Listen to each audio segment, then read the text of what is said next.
Bara Mann. Welcome to the Yes Effect, my friend. I am so grateful you are here because your story has impacted me. Your story is universal, and your story is also going to help a lot of people who are going from one thing to the next and making that transition and navigating in a way that blows their life up in the best way possible. So, thank you for spending the time. We appreciate you. Thank you so much. I'm happy to be here, and your story has impacted me too. So, Oh, I appreciate you. The reason, or one of the reasons I love your story is because it feels not dissimilar to mine in certain regards. And so, as I've started telling my story, I've heard a number of people say, hearing your story has helped. It helped me feel not alone. It helped me feel like I could do certain things. And when I heard your backstory and where you come from and what you've done, and then this radical transformation you've taken to do something new, I just thought, like, I have to share this story because it is so poignant. Um, for context, you were in the oil engineering field for a period of time, so a very certain kind of mindset and energy, and for something like that, I'm sure you need to be practical, tactical, logical. And you've transitioned from doing that into the complete opposite, doing transformational life coaching and really radically changing people's lives in a way that allows them to connect deeply to people. But what I love about you and what I love about your story is very few people are able to successfully navigate two completely opposite sets of energy. Some people would call that male and female. Someone would call it left brain, right brain, or roots and wings. Can you take us back to when you were younger, how you got into engineering and how that started and what that felt like getting into an industry that is requiring you to be so in your mind and able to prove your work and calculate all the things. I mean, I know I'm butchering what engineers do, but if you can take us to what that sounds like and what that felt like for you and how that came to be. yeah, absolutely. When I was a little kid, I was tough. I felt like I had to be tough. I was in a really small school, and it was just a way to survive there. So, that toughness carried over into my schoolwork. Um, And when I was in high school, I had a really horrible chemistry teacher who just was not kind to us and seemed like she would do everything she could to keep us from getting A's in that class. So I did everything I could to make sure that I got an A in that class. And from that point, I was this science person, I was good at chemistry, and most people aren't good at chemistry. So I think I kind of felt like I had to do something with that. I was good at calculus. I loved calculus. And I asked my dad who uses it. He said engineers. He got really excited because he was an engineer in the oil industry. And he said, you go to engineering school, you do well, I'll buy you a car. And so I signed up. It was a Just really easy like that. decision. So let me take you back because when we were in the pre-chat, you were talking about your childhood and how you became tough. Now you grew up in Indonesia. Your dad was there and he was an engineer in the oil industry as well. Is that correct? Yes, it is. Okay, so you ended up going to a school with a very small student body. Can you talk about that time for you and how it was that you had to become a kid who was tough and a kid who lobbied for themselves? Absolutely. There were about 26 kids in our entire school from pre-K to eighth grade. And we kind of had to make up our own culture because we were in this third culture, they call it. We were in this little expat community. Um, it was really important that you fit in there because if one person didn't like you, that might mean that nobody liked you. And that did happen to me for a time. One of the other little girls told all the other little girls that if they were my friend, she wouldn't be their friend. Mm, So I have had stories shared with me of me walking behind all the other kids crying by myself. mm, Um, they also, I think if I became the tough one, then other people couldn't keep me out, if I was keeping them out. So I think that was part of what went on with this toughness transition. I'm curious to know when you hear people tell you the stories of when that deeply affected you emotionally, do you have any recollection of that? I don't remember that piece. And I know that it's so true from the different people that I've heard it from. Well, it's kind of one of those things, right? When you're in that environment, it either makes you or breaks you, and sometimes when what you have to become is the tough kid, or you become the leader or the bully in some people's cases, um, sometimes that's the thing that hurts the most, ironically. Yeah, absolutely. I got myself into this rut of toughness. I think I just kept digging deeper and deeper, getting tougher and tougher. And then eventually it was like, I felt like, by the time I got to college, I wasn't even really in touch with my feelings anymore. I saw something on TV the other day of someone, talking about, they're like, I have feelings again. And this other person was like, what do you mean? Like, he's like, I got feelings. He's like, those things. He's like, yeah, everyone feels those things every single day. I was like seeing myself reflected back on the You're like, screen. I what? was like, feelings? Well, yeah, Yeah, because here's the truth. If you're tough, you're not hurting. right. Or you're convincing yourself that you're not hurting. Mm-hmm. So you moved from Indonesia to back to the US. So you went from what is effectively this tiny school with a small student body where you either fit in with the handful of kids you're with, and you went from there in the what you call the third culture, which I'm assuming is like you're not really the Indonesian culture, you're not really the American culture, it's just a meld of something in between, and then you get uprooted and your entire family moves to the US, to San Diego, and you're in an actual public school. Can you talk about what that was like for that tough little girl who really just wanted to fit in or to not be the person who was left out by themselves? It was extremely confusing because it was this entirely different culture. Um, I remember when we were in Indonesia and one of the girls started shaving her legs. We made so much fun of her. And then suddenly I was in seventh grade in the locker room where everyone was shaving their legs and you would get made fun of if you didn't do that. Mm. I was convinced I was the best dancer in Indonesia. And then I came to middle school and there were people like freak dancing and like grinding all over each other. And I was like, what is happening? I just don't understand this. Like, I don't, but I'm supposed to be doing this to fit in. So it was really confusing. And I think I tried to stand out even more in some ways to like separate myself from that. But it was at the same time, I think my motivation was to be accepted for this different person that I was. And it really backfired. Well, it's ironic, right? Because it sounds like in Indonesia you were wanting to fit in, didn't fit in, take on the tough kid persona, and then you come to the United States and to fit in you almost need to stand out to be one of the kids that is noticeable or noteworthy or popular, and it's almost like by not fitting in you become again sort of like the ringleader, the person who's setting the pace, because at that point you're either going to fit in or you're not going to fit in, and either way you're going to find your group of people. Yeah. I tried and failed to fit in, and then I tried and failed to stand out in a good way. And I think the funny thing is that in hindsight, I saw myself as so different back then. I thought that I was completely separate, but then I've reconnected with some people recently, and I don't think most of them saw me that way. It was very much the storyline that Mm. persisted for 20 years. Wow.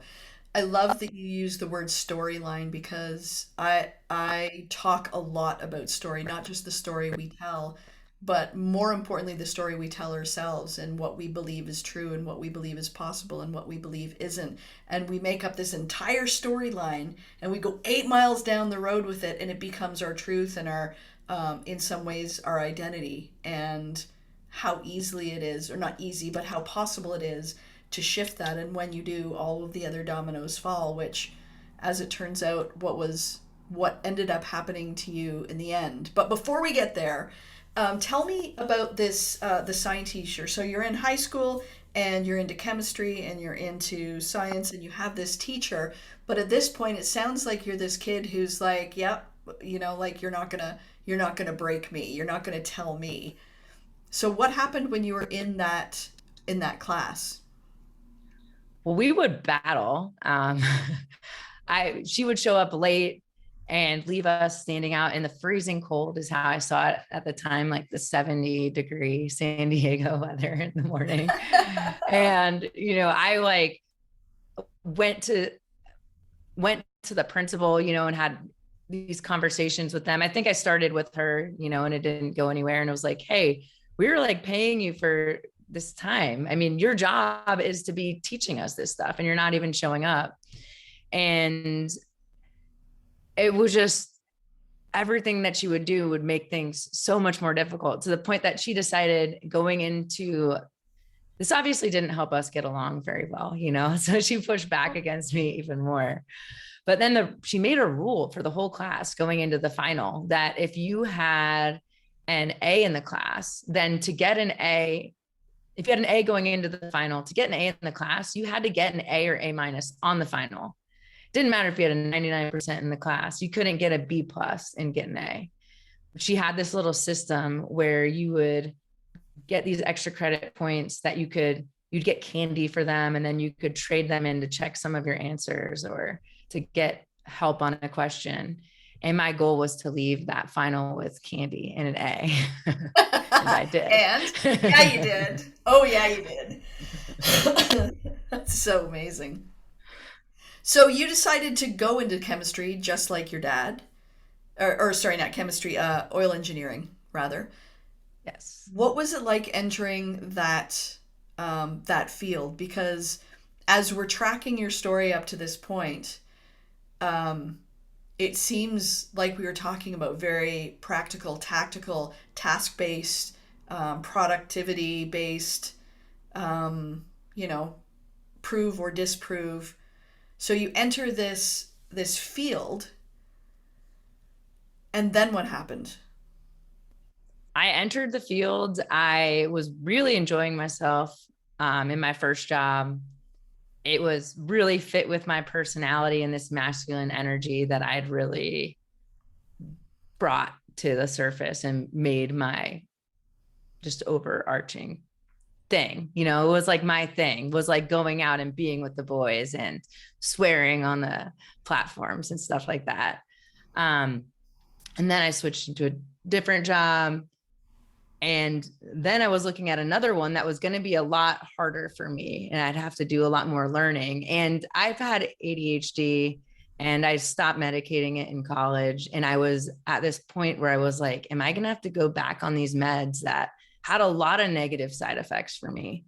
Because how am I supposed to study and learn this new technical stuff in the state that I'm in right now? And then the universe brought me this little gift that did not feel like a gift at the time. Coworker asked if I could help him bring in this mindfulness speaker into the office environment. He explained that was like meditation, which I thought was so stupid. Like, why would anyone just sit there quietly? You're Like, like, I don't what a have time waste for of time. medication. I have tasks to do. Yes, exactly. It's so funny how much that shifted.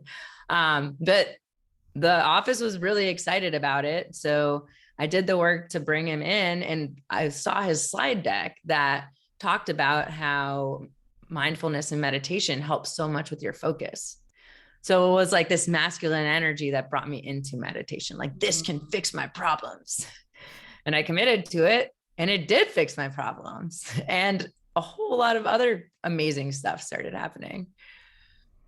So Um, when you started practicing mindfulness, I know in the pre-chat you were talking about how you all of a sudden had all of these feelings, and I know whenever you're in your masculine energy, whether it be because that's the job or the profession you choose to be in, or that's the front that you put on because your set of life's circumstances, it is very difficult to soften that roar. And it's funny because I always say, like, the truth. What the reason meditation is so powerful is because you get quiet enough to hear the truth, and the truth never gets louder. And usually there's, thoughts going on, or especially with, you're tasking and you're busy and you're productive and all the things. But in order to hear it, it won't ever get louder to meet you. You have to get quieter to find it. So when you found it, what did you find that you weren't expecting to see? Man, I found, well, the I found that the feelings that I thought I had usually weren't the actual feelings that were underneath them. I found that I am a feeling, caring, loving individual who can connect with anybody. And ultimately, where it led me to was that I had this fear that I would never find a place in the world where I belonged. Hmm, that's pretty heavy, especially when we look back through your story, because the reason I love that you're so generous and so vulnerable with your story is because it's also our story. That little girl who didn't belong, and then the girl who went to high school and didn't quite fit in there either necessarily, not in a way that felt comfortable, and here you are staring down the barrel of the truth, which is the vulnerability that I feel like I don't actually have a place. Yeah. It was very heavy because I didn't even think, I thought I was so tough that I didn't need a place. Mm. And suddenly, this feeling like I didn't have a place, like I would never have a place, was impacting everything that I was doing in all of my relationships.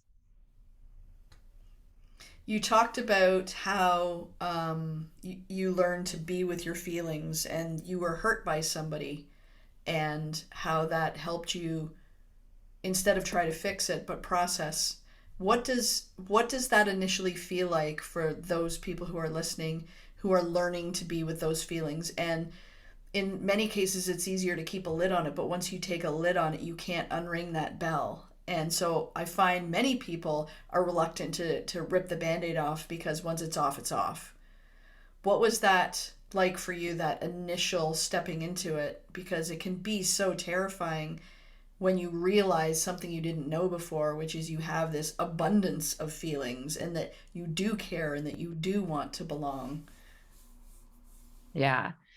Initially, it felt, and there was so much anger that I was experiencing, that I thought I was experiencing. That was at the forefront. And so when I decided to, okay, I'm going to get quiet, I'm going to listen to this guided meditation that's going to drop me into what's underneath and really feel into that. It was almost like this opening and this softness that happens. And now it feels very comfortable. At the time, I'm sure it was a little bit confusing, but I actually found a lot of hope in it once I got there. Because once I realized what I was experiencing, and I realized that it was my feelings, it wasn't their feelings or what they did, then I was able to see a path out, which for me, I discovered was compassion. I learned about this, that there's this thing called compassion that helps us relate with others and experiencing them for who they are. And I decided to dive into that because I was going to have to be around these people again that hurt me. Um, and that felt so incredible once I got to this point, because they couldn't hurt me. They could just be themselves. And then I could react to them how I was going to react to them. I could experience my emotions, but by experiencing them, I could let them go. So they didn't hold me down anymore and keep me stuck in these looping thoughts that I had been trapped in before that. So powerful. What do you think the difference is between forgiveness and compassion? Ooh, I think I'm still learning a little bit about forgiveness, to be honest with you. But Compassion, I think, is just, I mean, I think they're different. I don't think we necessarily have to forgive someone to be compassionate, to connect with the parts of them that are just like us. That is what I see compassion as. You and me are the same. But then I guess where forgiveness would come in, you and me are the same. So I can connect with your inner goodness and appreciate that part of you. But maybe something you did really hurt me. And so I don't want to be close to you anymore. And that's okay. I don't necessarily have to forgive you to and let you bring you back into my life, just to be compassionate and see you for the human being that you are instead of this other.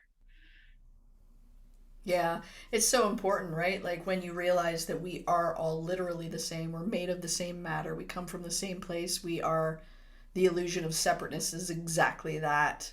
It does really make so much easier. I remember I was reading this book by I think it was Debbie Ford called the Shadow, the Shadow something, and one of the things they talked about, which you just spoke to, was one of the exercises was think of the person that you dislike or have the most disdain for. It could be whatever, a criminal, and then think of the person that you admire the most. And what she talked about was if something resonates in you, it's because it is of you.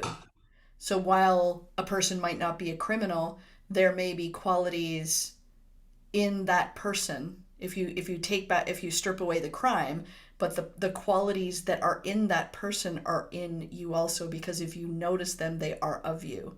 And so how people who are drastically different, so I think mine, the two I picked were like Charles Manson and Pink, and it's wild that while I don't have a direct synergy with Charles Manson, like if you strip all the details away, there are times when I act a certain way or think a certain way, and it really did allow a certain kind of humanity to emerge and to be able to see things in a different way. And I just I love that about what you were talking about and the difference between compassion and forgiveness. I also love that you were sharing you had to move in with your parents, or you chose to move in with your parents for a period of time. And can you tell the story about how the living arrangement was, or where you were spending your time, and what you realized when you walked up the stairs each time to visit your parents? Yes, absolutely. So this was 2020. I'm like in my mid 30s and I'm really fortunate in that living situation at their home. They pretty much spend their time upstairs, and I pretty much would spend my work time, sleep time downstairs. And so every evening I would come up for dinner and I'd be walking up the stairs and I would feel, because now I'm more in touch with my feelings in my body, this tension in my body. And I'd be braced for this fight that I would get every single time because I was braced for it. I was already creating this fight with my dad before I even set foot in the kitchen. Um, and yeah, I continued to get that and eventually started to realize, okay, there's probably what is going on here with this energy. Why am I having this experience every day? It hit me when I was listening to a podcast that it was blame. I was like, okay, I need to get to the root of this blame energy. So I dove in, and it wasn't blame. It was this. That's when I discovered that I had this fear that I was never going to belong anywhere. And I was projecting this into my relationship with my dad.